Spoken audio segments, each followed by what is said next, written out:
Well, I said I wasn't going to cry.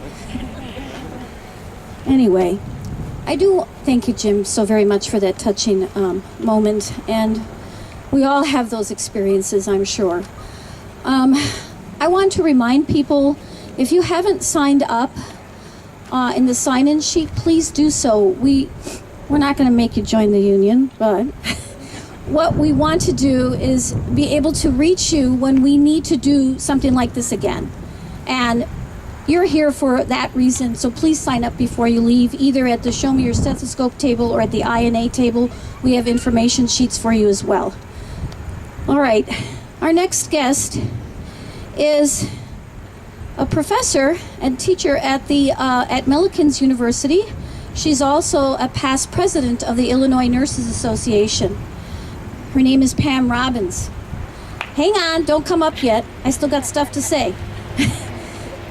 Pam has been around a long time, kind of like me. She graduated nursing in 1978, and she worked as a staff nurse in the PACU acute care and ambulatory setting for many, many years. As a member of her professional state nursing organization, Pam served as a collective bargaining unit chair, developing contract language. She also was elected serving on the State Professional Nursing Association Board, eventually elected INA president, and has been lobbying legislation for almost 2 decades. Pam's passion is awakening the professional nurse to their political power, enlightening them on the current legislation that will impact their nursing profession and the public's health, and encourage them to become politically active as a nurse constituent, advising their legislators on how to vote on health policy in Springfield.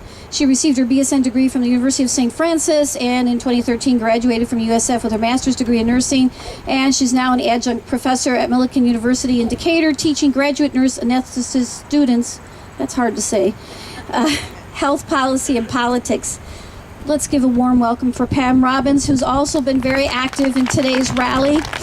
Thank you so much, Pam, for coming.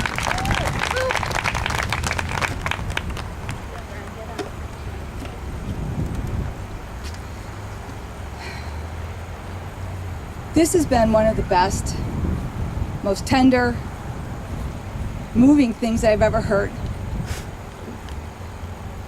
When the representative that wants to run for a legislative seat, and he has a wife that's a nurse, and she comes home and she tells him things or just stands there because she can't talk.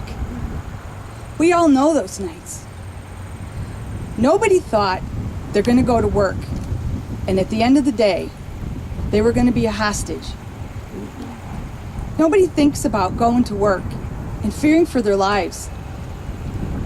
This has got to stop. And when I think about who's going to do it, because you've heard the legislators say, I didn't know. I didn't know this was going on. Because nurses take care of their patients first, and they put themselves behind because they're advocating for their patients.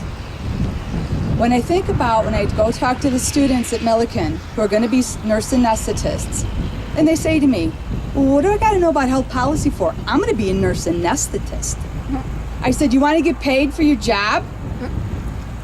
The law regulates nursing practice in Illinois. We don't have full practice authority in Illinois. If you want to get paid for your job as a practitioner, we got to move that through the legislative process. So how do you do that? They don't teach nurse political advocacy in school. Doesn't make the docket. You're in your master's program before they talk about health policy. But the reality is in the numbers. We all know that numbers work. It's how we elect a president. It's how we elect the school board. It's how we decide what we're having for supper. Pizza or liver? Pizza. Mom wants liver, you're getting liver. So what are the numbers in Illinois? 180,000 licensed nurses in the state of Illinois. We outnumber legislators 1,000 to 1. Why are we not making this the rule? Because we don't talk to the legislators, and they don't know. So how do you figure out and close that gap? Well, Sounded like to me the legislators are really wanting to know about this issue because it moved them. It moved them, and they're not even down in Springfield yet, and it moves them. All of our families are here, and they know what we go through every day and come home. I believe that no one should be subjected to violence. We as nurses are as close together to a patient as lovers and wrestlers. We are in the 18-inch zone. Your stethoscope can become a weapon for someone who's having a bad day. One of the things that we touched on was the issue of staffing. This underlying issue of, say, staffing is an underpinning to a lot of the problems we have in our world today. I have a girlfriend, Mildred Taylor, who worked in mental health at Reed. These people are locked in to that facility. You never walked up behind Mildred. There was a 3-foot circle around that woman. You announced you were coming in because she had to protect herself at work. Sure. Took me a long time for, I think, Mildred to let me hug her. She's not a hugger. That's too close. What we need to do today when we leave is to understand there's things that we need to do to protect ourselves as healthcare givers. You don't walk up into somebody's face. Stay back that 2.5 foot. You have a known entity. You got a prisoner. You don't walk into that room unless you know that we're shackled and that officer's between you and the prisoner. Oh, I saw Delnor's going to have 2 correctional officers now. Right. Wow. Excellent. Why not do that for everybody? Yeah. Okay? Yeah. Okay? So when I think about the process, you have to know what the issue is. You have to know who your state legislator is. And you have to understand that you are the best consultant on healthcare issues for that legislator. Because God bless the legislators. When I go to talk to them, you know, I dated a nurse in college. She was wonderful. I said, can we talk about HB 313 though? Thank you. Because people love nurses. They do. They trust us. And we need to make the next step to go talk to the legislator and share with them what we know. Because as Oberweiss said, I didn't know. Well, that's on us, ladies and gentlemen, as we lock hands with everybody else and let them know. And this is a great first step. But staffing is an underpinning that will also need to be addressed in this state and across this country. Mildred says when they do a takedown, it's 5 people. Who's got 5 people in a unit? There's also varying degrees. The end is medication. When you walk into a room, your mindset is to take care of that patient. We have to assess that we have to protect ourselves too.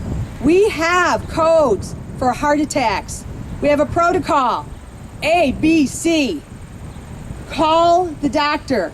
Get the people to intubate. Who's running the cart?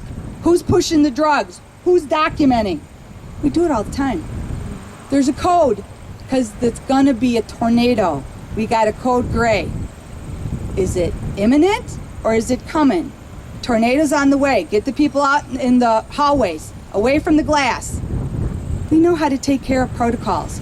It makes us calm, it keeps us focused, and it lets us accomplish. Violence is now an issue. There aren't mental health facilities across the state of Illinois because they got closed. Right. So we have a higher incidence of mental health in the general population. God bless the state facilities that have in mental health already a law, but it's just for the mental health facilities.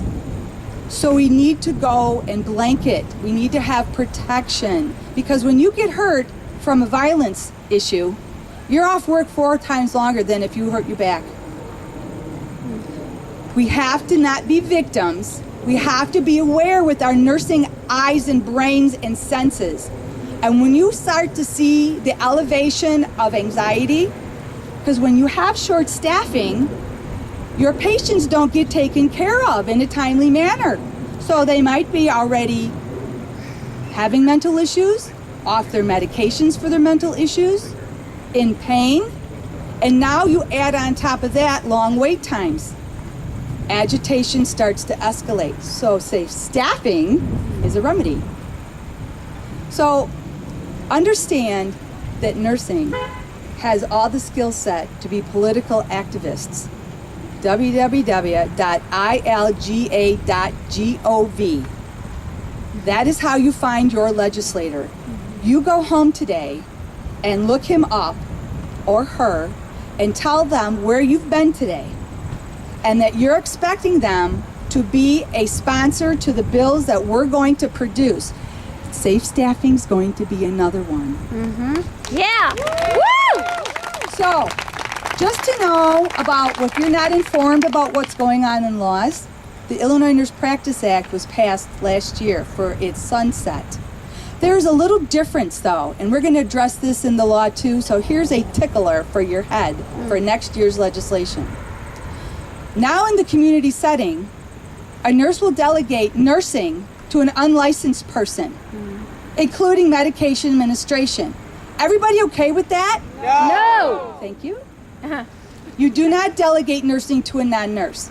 That's an issue that allows the employer not to hire nurses. Right. Oh, the nurse will still remain, responsible and accountable, and we're not going to discipline any nurse if they refuse to do that. I said, the issue is improper delegation, medication administration, including sub-Qs, ladies and gentlemen. And so, just the quick scenario. Patient's been in the community setting. There was a discussion. Nurse, doctor came in. Nurse delegates medication administration to this patient. Unlicensed person walks down. Patient says, put your nursing caps on. You know, when we were talking about those drugs and stuff, like what I take, I forgot to tell you about the blue one. Unlicensed person, here's your pill. Exactly. Because that's what you delegated them to do. What's a nurse going to ask? What's the blue pill for? Yes. Right. What? So how long have you been taking that? Nurse is always assessing. When you separate the nurse from patient care and you delegate away nursing, you're walking into some dangerous swampland here. So be on the alert for that, because we're going to take care of it. So I want to thank you for the moving opportunity here. You made me cry. Yeah. I love nurses. Nurses are a value, and value needs to be taken care of. We are the best asset for any healthcare facility. It's us. We outnumber them all. That's right. I want to hear no more violence. No more violence. No more violence. No more violence.